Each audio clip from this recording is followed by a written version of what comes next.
welcome everybody who joined us for this evening or day.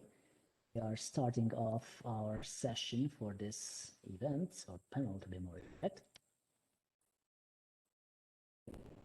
Thank you. We have two really nice persons here with us, Trivia and Grace. Let them introduce themselves. Let's start with Trivia first. Hi, my name is Trivia Fox. I am associate producer of tabletop role-playing games over at Renegade Game Studios, and I've been there for a couple of months. Before that, I worked with both Roll20 and Evil Hat, art directing projects for both of them. Most recently, Thirsty Sword Lesbians, which is finally getting sent out to folks that worked on the project and soon to all the Kickstarter backers. And just so you know, I think you're currently sharing um, the Discord channel Yes, I'm as aware. the video. I don't know if that is on purpose. It might be. Okay. But I will go over to Grace so she can self-introduce as well. Cool. Okay, cool. My mic's on.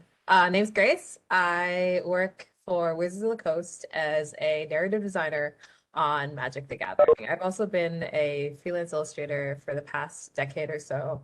And recently, well, okay, not recently, but like within the past 5 years, I started doing illustration for science fiction, spec magazines online, such as Strange Horizons. It's very nice.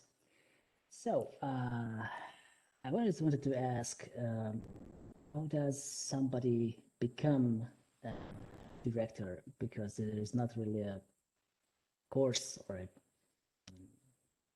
to do it. So for me, I found an indie game. It's no longer in print. It's old. Where I could tell that it was just like two people working on it. It was like a really fan project, and they lived close to my house. So I found out they were having a party, and I went to their house and made friends with them, and then asked if I could art direct. And that was my first art director job that lasted me for 4 years. So I think Wow. the professional term for that is networking. Yeah, so I got a lot of experience with that, and as it stopped being like, oh, this is an indie project, I do it from time to time. I want to start doing this for reals. I started actually getting like more educated with the industry and did a mentorship through Smart School with Todd Lockwood. And so Smart School is Oh, a wow.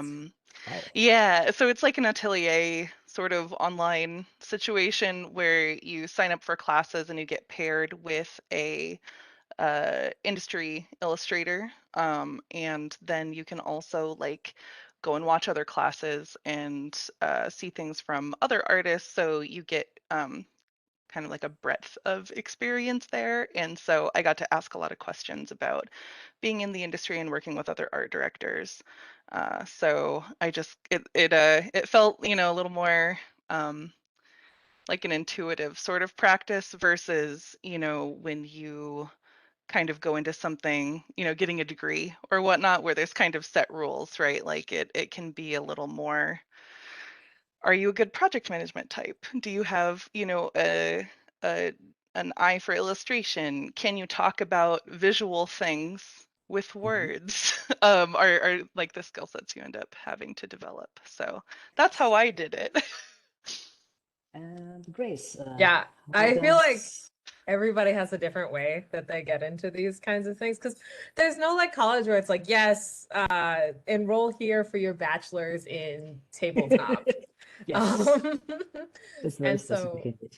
my route was pretty circuitous. I actually have a, degree in computer science, and Oh, I spent 2010 to 2020 working as a programmer in the video game industry.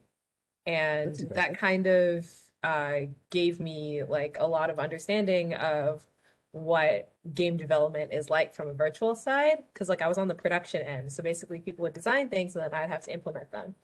Yes. And I actually started work like somehow sometimes online applications actually work. Like so I saw the position for visual writer as a contract position open at Wizards of the Coast. So basically, these are people that help the narrative team write the content that they need to, um, like, because a lot of stuff needs to be written, and that stuff gets turned into art. Yes. So my for the past decade or so, I've been doing side freelance illustration on weekends and at nights, doing comic conventions. Working with the small presses, and that experience was very helpful. I had it on my resume, so when I submitted, Wizards then gives me a test to write art briefs, and then it was a very traditional like job interview kind of type thing. And after being there for a decent number of months, I was converted to full time from the contract. That's really nice. So since we are at the topic already, I would like to ask both of you, how would you approach the question that I think a lot of people who were watching us maybe are beginners or around the middle part maybe, but I think a lot of people would be interested how is life as a freelancer is in the illustration industry. As a beginner, what do they expect? What to see?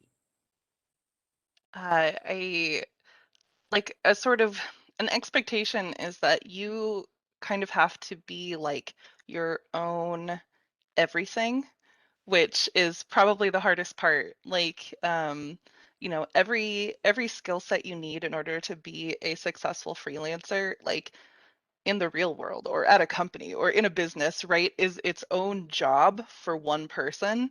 And you end up having to do them all at the same time. So you're your own marketing person, you're your own, business director and accountant, and then you also have to do all of the art and your own PR. And so, um, like figuring out a way to have time to do all of those things is a skill set that absolutely needs to be developed.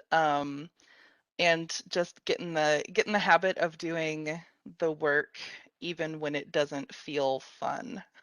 Because a lot of people get into illustration, like if you want to make it your full time, right? If you want to do it hobby style when you feel like it, sell some merch, etc., totally cool. But if you want to do it, 40 hours a week, you need to get into the habit of not being inspired, and things like that, because you need to just keep going with it, or else you can lose momentum and lose opportunities. So, setting up a schedule like you would if it was a day job is absolutely a way to point you towards success, in my opinion.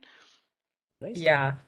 A lot of what Trivia just said, pretty much exact same thing. One of the tips that I would have is kind of set aside time for your administrative stuff. So, have consistent posting times for your Yes. social media, have a portion of like the day that you check your emails, because communications is so important. And that'll also help you manage your mental health. I'd say about only 60% of the freelance gig is actually pen to paper, like making art. The rest is generally communication, business management, money. But Trivia also said something super important, which is to figure out how to continue working even when you're not inspired. And one of the ways that I think is really good for that is to develop a very defined process. So you'll see a lot of illustrators will have a kind of branded style that they do a lot of their client work in, and their personal work that they have the more free time with is more varied and more expressive. And that's usually because they've generated a style for the clients that is very easy to communicate and very easily to do without like a lot of experimentation, because you want to be able to deliver freelance illustration is a service. So you want to be able to deliver the same level of service that you would, so that like even your worst, so your good days are great, and then your bad days are still good. So Yeah. divide things into steps so that you can show your clients like the works in progress so that you can get changes in before they become way too big and you have to redo a lot of stuff. And also having a process like sending contracts back and forth, making sure that your payment schedule is good for you, like at least half up front, like always. And then maintaining your calendars. Yes. Payment is always a little bit of a sketchy subject. It's gotten better in a lot of places in the industry. You know, even 10-ish years ago, there would be publishers that would pay like a year after publish or things like that, right? Where, you know, you turn in your art and then you get to like set a clock and start it. But thanks to, you know, more Kickstarter and places where the publisher can get their money earlier, right? They don't have to do all the manufacturing and everything before they're actually making profit. That has gotten easier. I haven't worked at a place that pays anywhere except for, you know, a week after approval or things like that. So that's like the longest I've ever seen. So I recommend if you are doing like individual freelance contracts to write you must pay me by this date or else yes. an interest will accrue on the payment for every day that it is late. That's an interesting um, idea. I may be implementing this. I even Also have a read your question. contracts. Like Yes, read your contracts. and Yeah, if they small part, especially. Yeah, always read the small print. And also like double check those things. Something I didn't know until I had already had several jobs is if you read a contract and there's something in there you don't like, you can negotiate. You can cross it out and you can say you need to replace this with this. And then the burden is then on the person who delivered you the contract to either agree or like kill the job because you don't need to like you don't have to agree to anything that you don't want to do. And you have bargaining power. Just a moment. We have a question for Grace. Oh, sure. You get for working with wizards, did you have to live near one of their offices or interview for work purposes? I guess the larger question then is, does location matter for getting good clients when freelancing, or is online presence more important? I'd say online presence is more important. So Wizards in particular, I'm sure a lot of trading card companies and TTRPG companies are like this, is our freelance artists live literally anywhere. I've worked with people who live in Brazil, in Europe, um, and then a lot in Asia as well. Asia. Which basically because freelance art occurs essentially via emails. So the JPEGs get sent in, emails go out, the reviews are done via email. The time schedule is a lot more flexible. However, as a contractor and full-time employee at Wizards, yes, I do need to be theoretically in the office. But because it's COVID times, I'm not actually in the office. I just live in the same time zone as the office. So it's the same virtually. But so like my work situation is a little interesting in particular is I am a US citizen and I live in Vancouver, British Columbia, in Canada. And because I have permanent residency up here from working for a Canadian company. So, but because Vancouver and Renton, Washington are in the um, same time zone, it actually is easier for me than for our American writers who live on the East Coast. Ouch. That's what, 5 hour They are difference? 3 hours ahead, so they join us in their afternoons and then sometimes have to work until 9 p.m. For my experience with this kind of deal, I have worked at a studio locally, but I had several projects that doesn't require there, even if I'm not living in the capital country, south. They didn't request me to be nearby for the project. So there's that. For artists, I think it's much more common now that you don't need to be anywhere located near the studio. Like even Renegade Game Studios, as a company, we don't have a central office, so the entire team is already remote. Like I live in Minnesota, my supervisor lives in California, somebody's in Montana, so we all just, even as full-time employees, we don't even live in the same state. Yeah. So as an artist, it shouldn't really be an issue as long as you can like get your email communication within like a business day. I think you're pretty good. That's what I expect when I'm working with somebody is, 1 to 2 business days. If I send you something, you should send me something back. But other than that, it doesn't matter at all if they're in the same state. So Yeah, the only reason why location kind of matters sometimes is based off of like there's like tax reasons for it. Oh, 'Cause, like in yes. the US, they have Yes. like each different state will have its own tax burden. The United States federal government has its tax burden. Canada has its own taxes, and my accountant is worth every penny, basically. Uh, but if you are a freelancer and you're like living somewhere internationally, basically you will receive a certain amount of money from the company that is contracting to you, and then it is your responsibility to make sure that those taxes that are taken out, taken out for your country where you are living and doing your client work. So That's perfect. like in America, I know if you are a freelance artist and making some income, you can use your last year's income to predict how much you will make this year and then pay ahead of time with quarterly payments so that you're not paying this huge lump sum on everything you earned in the year, right before tax deadline. That's interesting. I highly recommend if you are not a numbers person like me, that you get an accountant. And they will save you enough money to have paid them. Like Yeah, with how much everything costs to file and blah blah blah. Like it is okay to pay for services that make your I life agree. easier. Basically, I think most of the artists would agree with me that talking about money and finances is just like talking to an alien. Sure. But back to the topic, we were talking about illustrations, but what about the tabletop scene?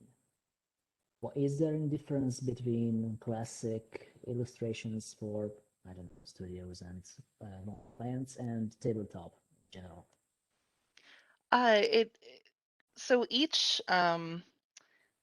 studio will kind of have its own goals for normally it's by like product line, like um the illustrations that Dungeons and Dragons goes for versus what Paizo goes for Pathfinder versus Vampire the Masquerade. Like every product line kind of has its own visual language, so you're gonna find some different needs based on that, right? Like uh somebody who's worked on like Vampire the Masquerade has very like goth, dark, editorial style, With the right? Versus specifications. versus Dungeons and Dragons, which is very like epic and colorful and big fantasy energy.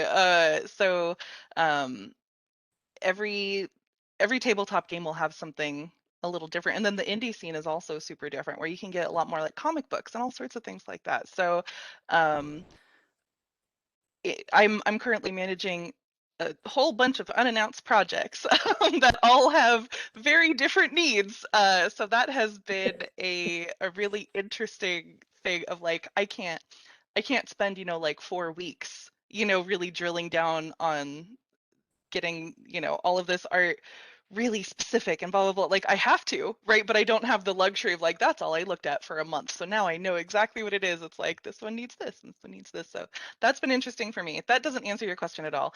But so my point being, with card games like Magic the Gathering, like you get kind of you need to fit things in that frame, right? And you kind of know that magic cards fit in a frame.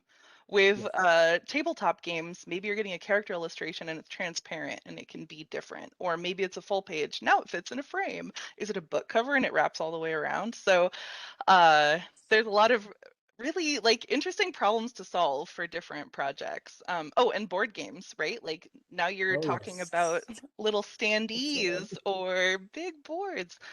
I really like all of these problems and I think they're very interesting to solve, but it's a lot to start thinking about. So like in illustration, I feel like thinking about your portfolio in those ways can be helpful if you are wanting to get, heavily into game art and seeing like how could my illustrations fit into those different products, right? Like if you have just like a character illustration on a transparent background, like taking that to Magic and being like, hire me, please, does not show that you understand Oh yes, the way that that will be used. You can So, take it portfolio. to D&D though, yes, because yes. they'll That's have a true. lot of, yeah, That's true. they love characters on the page because they love printing that in their books. But so yeah, always look at the product that you're trying to target. Speaking of, we were talking about tabletops for a bit, but I'm curious, I think, and most people are also, how does a general pipeline work in, say, Wizards? Uh, So let's see, okay. an illustration work coming in. Let's say they need some cards or whatever they had. From start to finish, that you can see, since not everybody can see every aspect of the pipeline, of course. But what would be your job Um, specifically? like Since you my can, job, my job, yes. or like you as in like general, like you, the illustrator. Uh, whichever you would like to comment about. Okay, I can talk from the illustrator perspective first because I think that's probably the large portion of the audience. So basically, an art director will contact you if they want you to work for Wizards, or rather, if we start from being the illustrator, it's from being an illustrator is you usually take your portfolio. A link is fine. Some people like attach JPEGs to emails, and Wizards has an art drop email. And essentially, this is wherever everybody submits their portfolios, and every X number of months, I don't know, it changes based off of schedule. Don't expect anybody to look at anything over Christmas break. No, that's madness. Yeah, That's no. so like every so often, art directors and the people who work in the art department will go and look through these portfolios and be like, hey, I think this person has potential. This person like does this really well. Let's get them for this. The art drop is actually Wizards wide, so it includes Magic and D&D. And you'll basically be, if the art director is interested in you for a project, the art director will contact you with the project already in mind. So maybe they saw those characters on blank pages and they're like, we got a new monster manual that we need. This person's great. And then you'll get an email and then they'll ask you to sign a non-disclosure agreement. And basically that's saying like, hey, you're not going to spill these trade secrets of what's going to happen because your product isn't going to be released for up to like 2-3 years after you're done working on it. So I know a lot of my artist friends are like, we're suffering in NDA land. Like our portfolios are so old because all they've done is pro work that they can't post yet because the product hasn't come out yet. And Yep. yeah, always check your contracts, your NDAs, because they will tell you when you can show your stuff, which is very important for Yes. getting more work later. For example, some video game contracts say that if the project is canceled, you still cannot show the work. So you do want to read your NDAs beforehand to make sure. Wizards is generally very lenient and encourages artists to really market themselves and market their magic work after the prep, especially like it's free advertising. Once the product is released, but we don't like many marketing teams are very tightly controlled about like when things will be shown. So you want to just kind of wait for your client to use the piece as intended before you using it. Yes, that's usually the general consensus. Yeah. We have, They wait for it to appear. yeah. I know we require at least one sketch stage, and we're pretty flexible with the type of sketch that gets handed in. Some people's are very messy, some people are very like comic booky, some people will do like a 3D render. As long as we have the composition, then our art directors are very good about envisioning what the final product is going to be, because they build these relationships with these artists and they're like, all right, I know this person is really good for this type of card. Let's go for them. Or narrative gave us a really high action card. Let's get this person. And the sketches between that and final, there you can actually hand in as many sketches as you want and they'll get reviewed. So some people have an additional color stage, some people have an additional rough sketch stage, and then the whole team looks at it, the whole creative team. So that means the ADs and whoever is the narrative on that set. Basically, we make sure that the image in the card matches the mechanic on the card and matches the world that it's coming in. Like there's one, so like for there was a recent Viking set release called Kaldheim. We want to make sure that you're taking advantage of like using the runes that we've provided within the world guide, because we don't want people to use real world Nordic runes. That's correct. It would make it confusing. In talking about like approvals, I work with a lot of IP, so it's not so we are producing it in-house, but then we have to send it to another company, and for those approvals, a lot of time the company doesn't want to see any steps, like they don't have the time, so we send them a final and then cross our fingers, right? Like that Yes. we've done everything that they need, which is a little nerve-wracking. I luckily haven't had too many problems with it, so that's been great. But it is like um, taking a lot of care and attention to make sure that the art matches what the license holder needs, like can make it seem like the art director is really picky, or being like coming from illustration and then now managing illustration, like every time I do something that used to really bug me as an illustrator, I'm just like, you die a hero or live long enough to see yourself become the villain, right?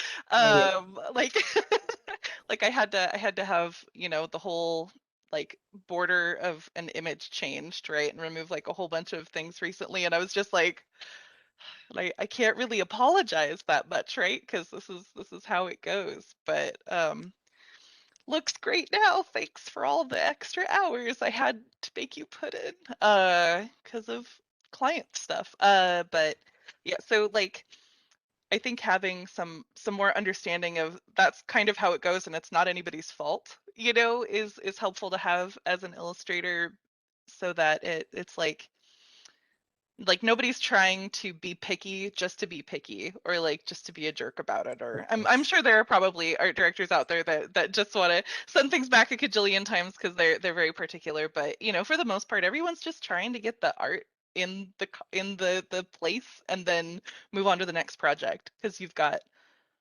800 more of them to go. Still so many. Yeah, don't feel bad if like an art piece gets killed, because it's like, because that's why kill fees and revisions are generally written into contracts for larger freelance companies, because sometimes like we'll have to kill a piece because suddenly a new law has been passed in one of the countries that this card is going to come to, and that image is no longer legal. Or valid, yes. Yeah. Yep. That's what you call occupational hazard. So But like the artist at least gets paid out with kill fees, yeah, for some yes. amount of their time. Yeah, I recently had to like shelve a bunch of portraits because they just won't fit, and they were done. So we're like, okay, we will pay you for these, and then just look sadly at that line item on the budget and be like, next, we'll figure it out. But yeah, so those kinds of things are not uncommon to happen, and it absolutely isn't a reflection on like the skill of the artist or anything like that. It's just operations. Yes, I guess, but feeling that your art suddenly tossed into a limbo be quite frustrating, Yeah. Yeah. especially if you nail that. and they want to present it somewhere. Take it Especially, back, see how much you can change, then ask permission, not forgiveness. that's a good idea, actually. If sometimes you're able to, depending on your contracts, read your contracts. You can use something as long as it's wildly different, as a Yeah. base for something else, or consider it practice. Like don't post all your practice either. But Oh, that's you. Okay. Since we are here, talking about contracts and whatever, especially for those who just started out, and since we are living in a digital world age right now, especially after this COVID shenanigan, uh, what would you suggest for artists to get networking done? So let's say a lot of artists that I met with are not living in US or UK, France, or such of the bigger countries that have, say, comic cons, art cons, and whatever, where people of the craft would converge and would help you suggest to come. do you want to go first, Grace? Sure. Yes. So as trivia mentioned, Smart School is really good. It's very expensive though, especially given that it's a private school and exchange rates exist.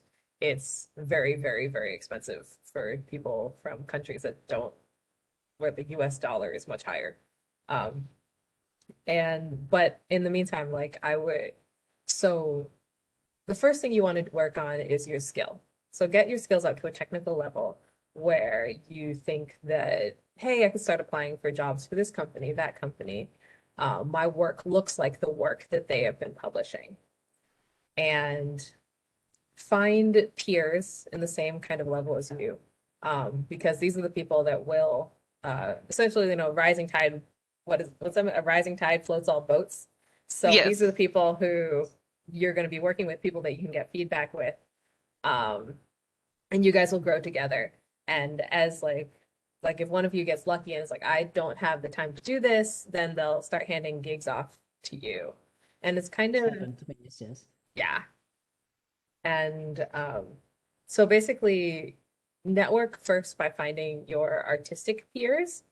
And you can always just, and occasionally toss your portfolio into the open art drop emails that most of these companies have.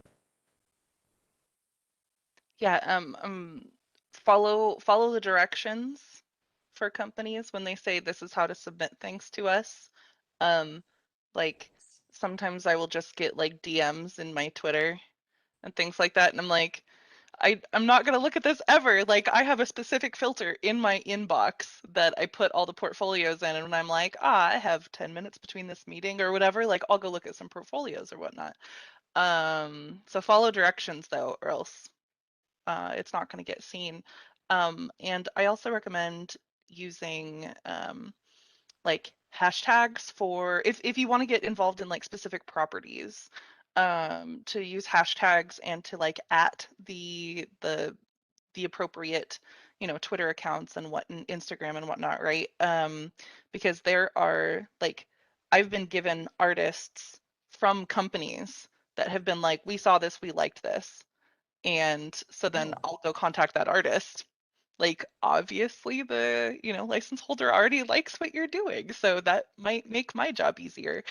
And I love the like talking about getting peers that are around your same level, and like finding people a little under you, a little over you, and you're already like going to work in the same industry. You may already have the same likes and dislikes, and um, you can learn a lot from people that have been in it a long time. Like one of the things that I got from Smart School the most was that like in order to get to the technical level I wanted to be, I was going to have to do a lot more work than I wanted to at that point and kind of still want to. But I was really good at project management.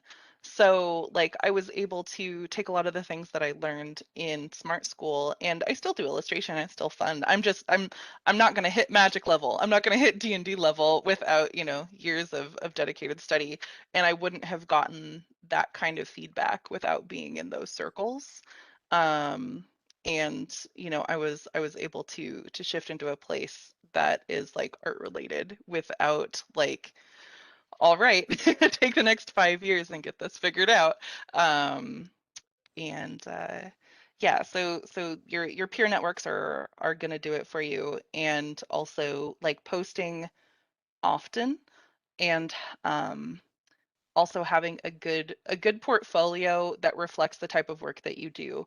Like I have started in the past couple of years feeling like I'm gonna hire somebody based on their worst piece in their portfolio, because that is the like that's what they've told me their low bar is.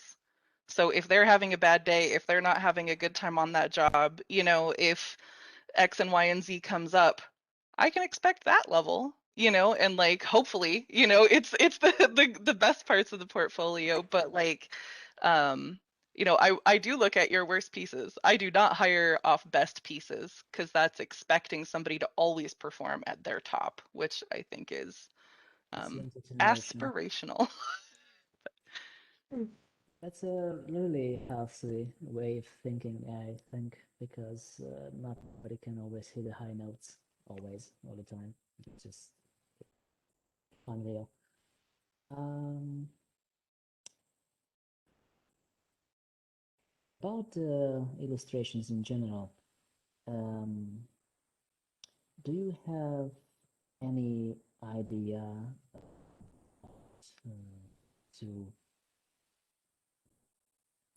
That's that's the problem with it because every major company has their own style, so it is really not easy to just suggest a way to approach this problem. So, like for example, Blizzard Entertainment has a totally unique art style.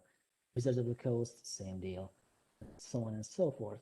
But is there maybe a general idea that you could give to aspiring freelancers, illustrators, what to hit as a mark when they think that, okay, this is a level that I can try, start looking for jobs for real, not just small clients, like small gigs. It's a hard Um, question, I know. yeah, like it definitely does depend on where you're trying to go. Um, but like I think there are some universal skills in regards to like color use and composition that are across the board. Like that a lot of times composition is a thing that will um, make or break even a starter piece, and it's something that people can notice about your art even if your rendering isn't there or your lighting isn't there.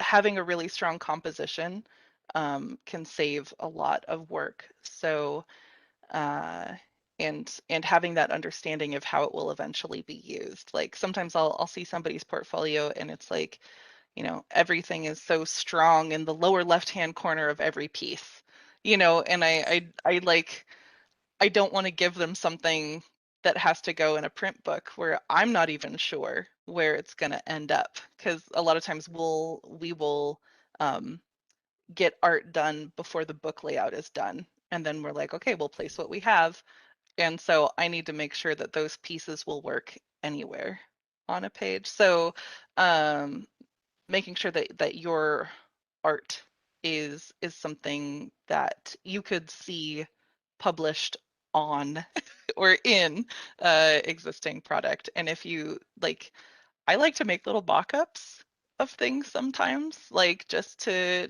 try it out, and see how things will look. And it has been a really fun exercise to take some of my work and like put it on a book cover or put it on a book page with lorem ipsum or whatever and cut out, um, and see what works. So those are also good portfolio pieces. Hmm. say, this is an old debate, I think, but it may be worth exploring. What would you suggest, self-taught or art school? This is a Personally, debate. personally, I didn't go to art school. I took, some classes in college, but with the resources that exist through, even reading Muddy Colors blog, that's the kind of stuff that art school teaches you. I think art school does a great job of making people do art all the time, a lot of it, which is That's what cool. happens when you're working full time. And I Yeah, think it helps make connections between people, and can be networking. But I didn't go, so I can't say too much about it as far as fine. anything else. How And about you, Grace, Grace? It your depends perspective? on your definition of self-taught and your definition of school. Um, Okay. so if you're Uh, talking like a 2 or 4 year university, very structured, like it depends on what kind of person you are. If you are someone who needs that kind of structure, like having like 3 hour classes, regular deadlines and stuff like that, art school can be really good because that'll simulate the atmosphere of like working at a company where you have a bunch of other people watching you and like you're having to collaborate with them and having to iterate with them. I've noticed sometimes like it depends on which skills you want to learn first. Like if you want to learn technical stuff first, you can start as early as you want. Go online, get schoolism, get muddy colors, get and then because a lot of these are tailored towards like learning by yourself. Um, but if there's like specific people you want to learn from, or specific techniques, or not techniques. I think you can learn most technical stuff online nowadays through like free video tutorials. But there's art school's good for, especially for networking, because like they'll generally have contacts to the clients that you already want to work with.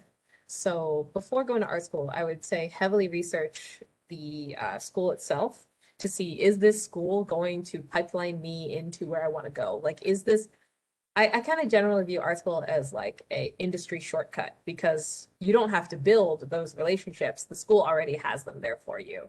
So is the cost of this school too high for what it can offer you? yes, worth it all. Yeah. And also because they have instructors.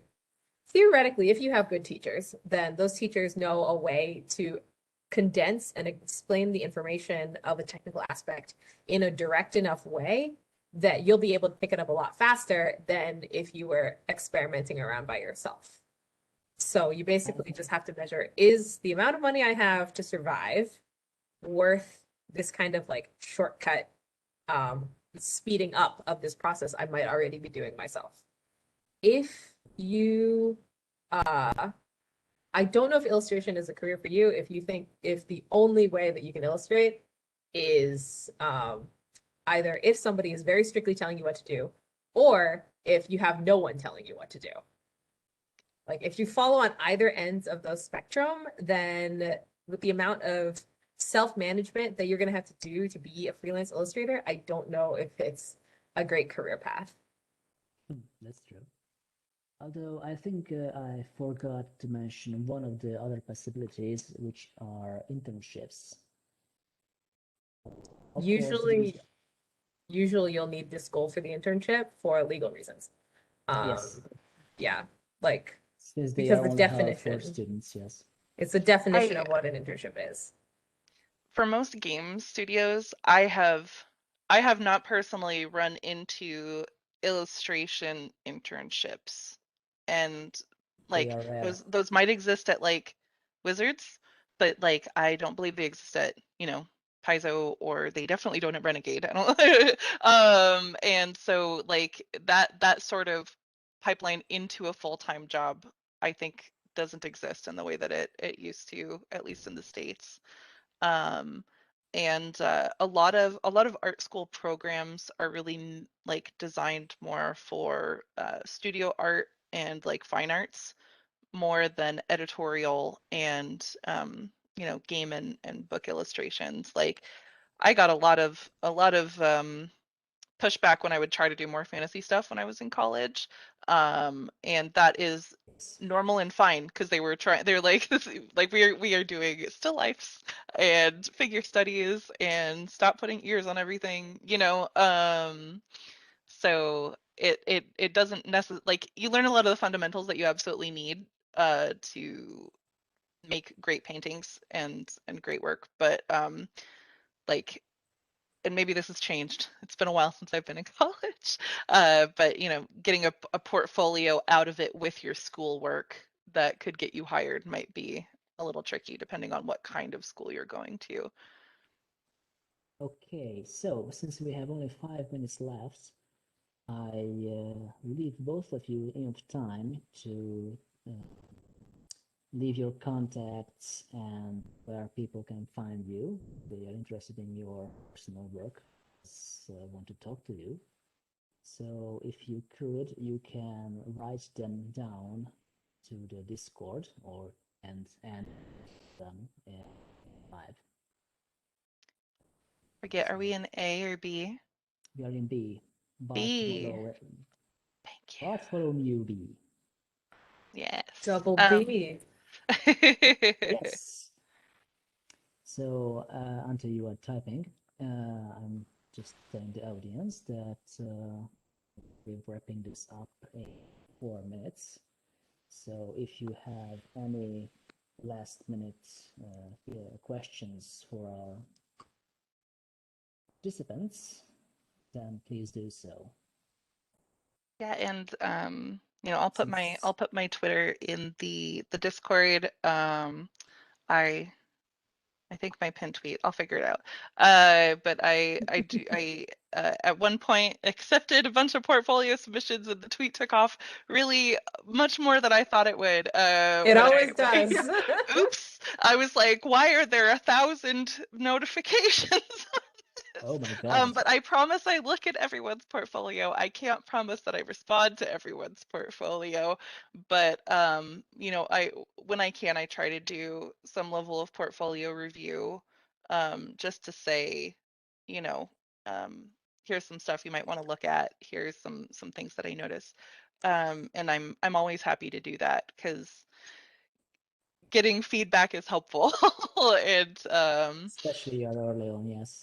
yes, yeah, and yeah, but I'm always up for helping folks out and talking with them because it's the way that we share things. And if you ever see me at a convention, please feel free to say hi. I normally go to Gen Cons and things like that. So That's nice. yeah. Okay, then I let you leave that information in.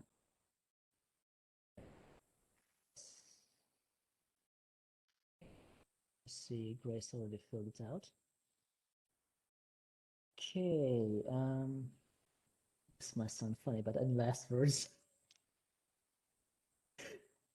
I said mine. We're good.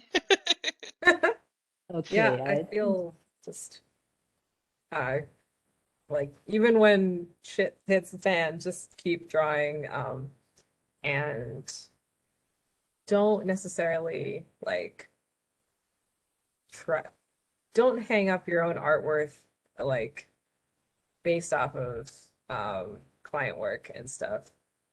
It's more about who you are and your life and your creative career will be much more satisfying if you are consider if you don't attach your self-worth to the 40% of business email side that goes with this. Because that's just emails and stuff. That's also a technical skill that you can learn. You might not learn it in art school, but it's just another you could just take a business class. Don't worry about it. Oh yes, self-management and other marketing stuff is, I think, quite of a Achilles heel for most artists since they know how to draw. This is like Chinese. Offense. Okay, it is 49, so I think we should wrap up. Wish both of you a lovely evening, what is the rest of it. Have a lovely All right. ArtsCon from now on. I'm not sure if Thank we have you. Thank you. You too. See you guys around. Cheers. Bye.